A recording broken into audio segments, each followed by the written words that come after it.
About the sutures and needles. ये आपका MCQs के लिए टॉपिक है। सूचर क्या होता है?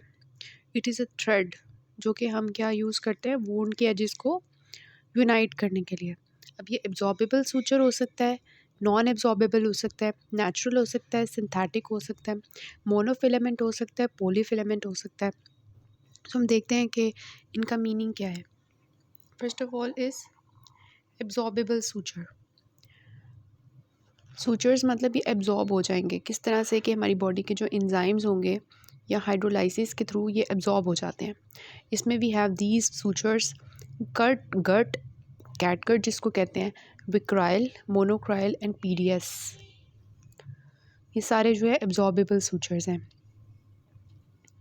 और जो नॉन एब्जॉर्बेबल हैं वो हमारी बॉडी में जो है लाइफ लॉन्ग रहते हैं या लॉन्ग पीरियड ऑफ टाइम के लिए रहते हैं, एब्जॉर्ब नहीं होते, like silk, prolene, ethilon and steel.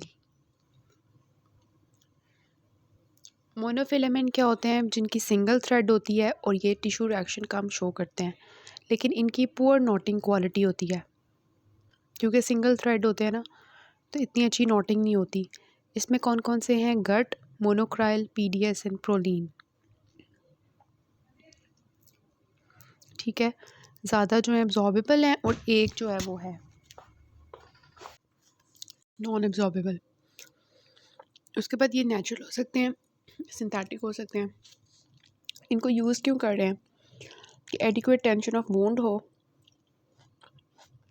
ठीक है, मेंटेन करें हीमोस्टेसिस, कोई ब्लड लीक ना हो, प्राइमरी इंटेंशन हीलिंग करें, सपोर्ट प्रोवाइड करें for tissue margins until they are heeled.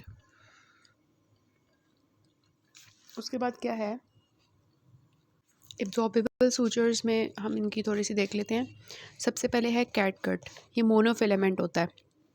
देखिए सारे जो है वो एब्जॉर्बेबल मोनोफिलामेंट्स ही होते हैं, सिर्फ जो विक्राइल होता है ना वो नहीं होता मोनोफिलामेंट, बाकी सारे जो है वो मोनोफिलामेंट्स हैं।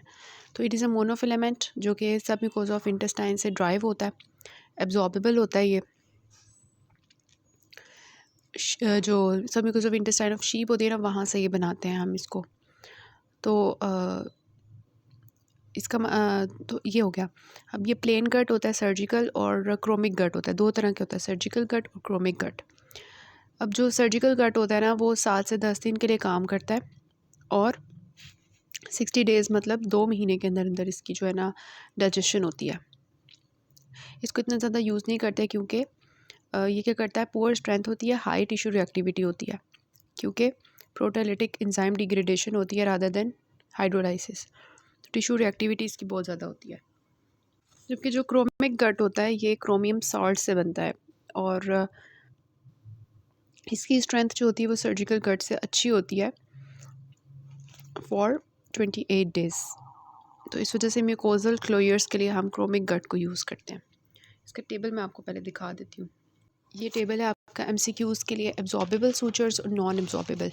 एब्जॉर्बेबल में कौन से हैं? सर्जिकल गट और क्रोमिक गट। ये गट की दो टाइप्स होती हैं, ये ब्राउन कलर के होते हैं। फिर विक्राइल है, मोनोक्राइल है और पीडीएस है। ठीक है, विक्राइल जो है ये पर्पल कलर का होता है। देखें इसमें विक्राइल, मोनोक्राइल और पीडीएस ये तीनों सिंथेटिक है। सर्जिकल गट जो है शीप की जो म्यूकोजा होती है, सब म्यूकोजा वहाँ से ड्राइव हो रहा है। क्रोमिक गट जो है ये क्रोमियम सॉल्ट से ड्राइव होता है। ठीक है, ये सारे देखें मोनोफिलामेंट्स हैं, एब्जॉर्बेबल सूचर। सिर्फ विक्राइल जो है ये पॉलीफिलामेंट है, ये मैंने आपको पहले बताया था। आपने ये tissue reaction, knot security, tensile strength ये नहीं करना, आपने एब्जॉर्प्शन टाइम देखना है।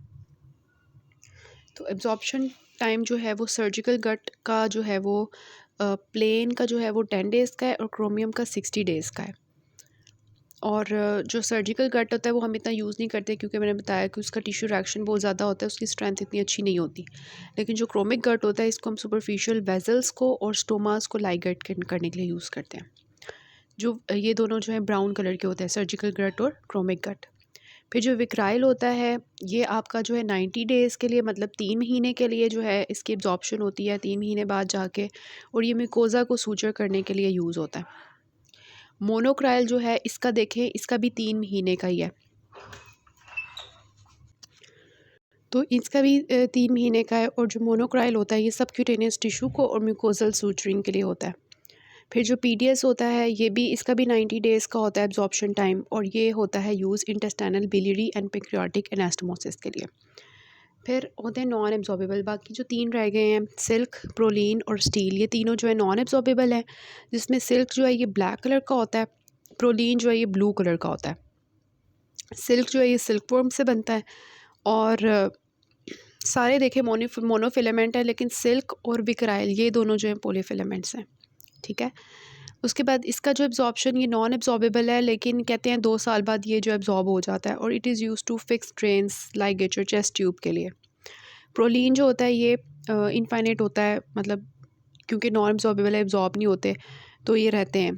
तो vascular plastic ophthalmic and subcuticular skin closure, मतलब वेजल है प्लास्टिक ऑफ्थेल्मिक सबक्यूटिकल क्लोयर के लिए हम प्रोलीन को यूज़ करते हैं। और स्टील जो होता है ये स्टर्नोटोमी वोंड को क्लोज करने के लिए होता है, मेटल का बना होता है।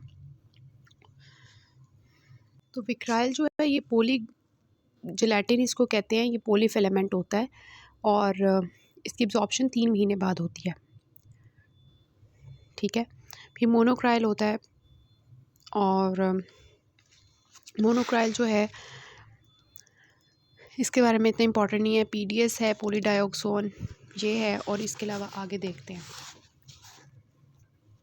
टेबल वाली चीज़ें आपने बस करनी है। नॉन एब्जॉर्बेबल सूचर जिसमें सिल्क है, ये जो है सिल्क वर्म से बनता है, और ये वाइडली अवेलेबल है, चीप है, और लाइगेचर के लिए यूज़ होता है। प्रोलीन जो है सिंथेटिक है। एब्डोमिनल वॉल क्लोयर, ये आपने याद रखना है, ये MCQ है कि एब्डोमिनल वॉल क्लोयर के लिए कौन सा सूचर होता है, तो that is proline, P for pet, P for proline. ठीक है, हार्नियोरेफी और वेस्कुलर रिपेयर के लिए यूज़ होता है। साइज़ ऑफ सूचर जो है वो हम देखते हैं कि ये नीचे आपको बना हुआ है कि जो है वो जिनका डायमीटर जो है विद ज़ीरो होगा ना एज अ रेफरेंस, उसके मुताबिक हम करेंगे। अगर हाली नंबर है तो इसका मतलब लार्जर सूचर है, अगर नंबर के साथ ज़ीरो है मतलब वो आहिस्ता आहिस्ता छोटा होता जा रहा है। ठीक है, तो देखें थिक उसके साथ कोई ज़ीरो नहीं है, और थिन जो हो रहे हैं उनके साथ ज़ीरो है।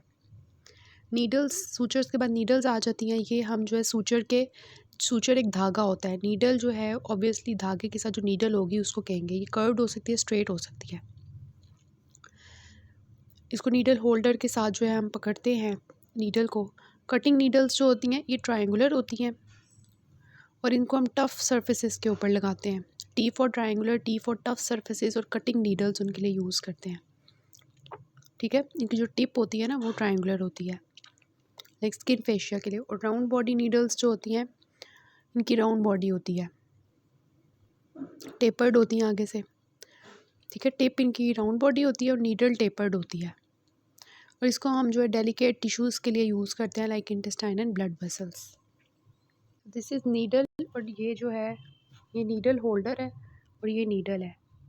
ठीक है, जो आगे से ऐसे ट्रायंगुलर सी होगी ना नीडल, वो होगी हमारी कटिंग नीडल, और जो राउंड बॉडी होगी जिसकी, उसको कहेंगे कि ये राउंड बॉडी है। कटिंग नीडल्स जो है वो टफ स्ट्रक्चर्स को काटने के लिए, लाइक स्किन फेशिया, और राउंड बॉडी जो है वो डेलिकेट स्ट्रक्चर्स लाइक इंटेस्टाइन और ब्लड वेसल्स के लिए होता है। एब्जॉर्बेबल में कौन कौन से हैं?